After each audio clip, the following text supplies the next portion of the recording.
सोलापूरला ज्या पद्धतीचा पुतळा पार्क मैदानाजवळ झाला, पंढरपूरला पुतळा ज्या पद्धतीने झाला त्या पद्धतीचा पुतळा आपल्या सांगोल्यात असावा।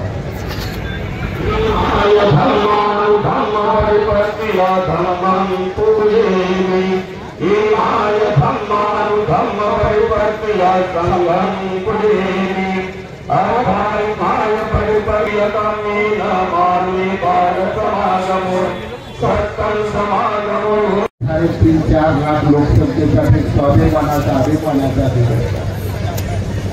प्रत्येक मानवाच्या जीवनात, प्रत्येक माणसाच्या जीवनात काहीतरी स्वप्न उराशी बाळगून तो माणूस जीवन जगत असतो। आणि या पुतळ्यापासून दररोज जात असताना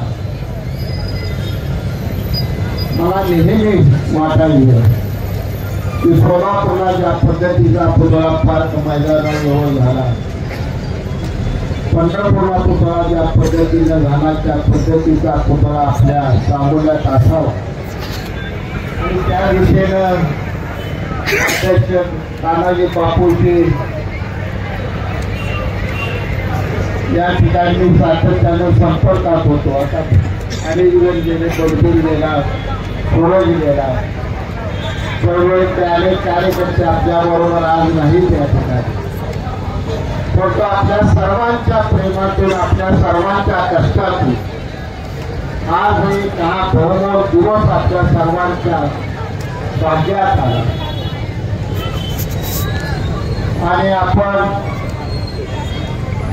3 पिढ्या आबासाहेबांच्या पहिल्या पिढीनं या ठिकाणी पहिला पुतळा उभा केला, माझ्या पिढीनं हा दुसऱ्या पुतळ्याचं या पूर्ण पुतळ्याचं बऱ्यापैकी काम केलं आणि आज तिसरी पिढी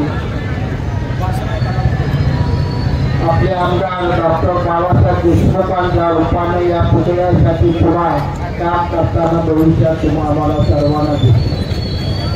आमदार साहेबांनी या ठिकाणी सांगितले की निधी लागणार आहे ती कमी पडणार नाही। निश्चितपणानं डॉक्टर बाबासाहेब देशमुख हा निधी आपल्याला उपलब्ध करून देतील या बाबतीत मला कोणतीही शंका नाही। परंतु काय अडचण आली, चुकून आली कारण दोघे खाते नगर विकास आहे शिंदे साहेबांचं आणि निधीचं सगळ्यात महत्वाचं खातं पर्यटन आहे समोर देसाळकर, दोन्ही खाते शिवसेनेचं आहे। आपल्या आमदार साहेबांबरोबर मी स्वतः बरोबर जाऊन निधी लागेल तेवढा तुम्हाला घेऊन येतो। या दिवशी तुम्ही मागणी करणार आणि आमदार साहेब जायचं म्हणतील त्यावेळी त्यांच्याबरोबर मी स्वतः जातीने जाईल।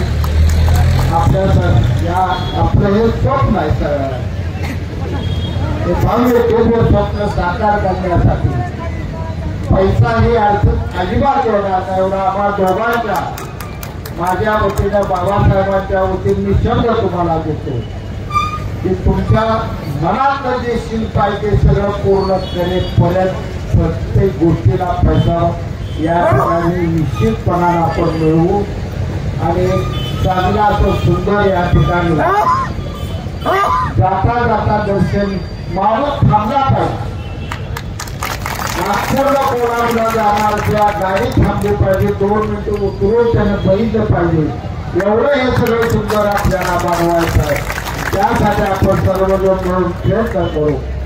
आज माता भीमाई यांच्या ह्या जयंतीच्या निमित्तानं त्यांना मी नम्र विनम्र असते माझ्या आईला या ठिकाणी अभिवादन करतो। तुम्हा सर्वांना त्या जयंतीच्या मी शुभेच्छा देतो। आणि आज आपले मित्र माझा मित्र मिलिंद बनसोडे याचा वाढदिवस आहे, त्यांना माझ्या मी मनापासून या ठिकाणी हार्दिक शुभेच्छा देतो। आणि आपल्या सर्वांसाठी